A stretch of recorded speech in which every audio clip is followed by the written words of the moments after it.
అయితే రాష్ట్ర విభజన సందర్భంలో రాష్ట్ర విభజన జరగాలి, తెలంగాణ ప్రజలు కోరుకుంటున్నారు, ఇక ఇద్దాము అని ఒక చర్చ జరుగుతున్న క్రమంలో ఆ రోజున రాహుల్ గాంధీ గారు సోనియా గాంధీ గారు రాహుల్ గాంధీ గారిని అడిగితే రాహుల్ గాంధీ గారు స్వయంగా తెలంగాణ ప్రజల కాంక్ష నెరవేరుస్తాము, ఇచ్చేయండి అని రాహుల్ గాంధీ గారు తెలంగాణ ఇవ్వండి అని సోనియా గాంధీ గారు చెప్పిన తర్వాతనే విభజన ప్రక్రియ మొదలైంది.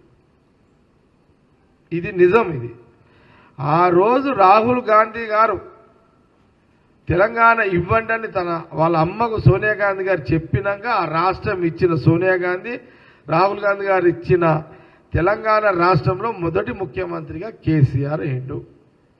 ఇది నిజమే కదా, ఇది చరిత్రనే కదా.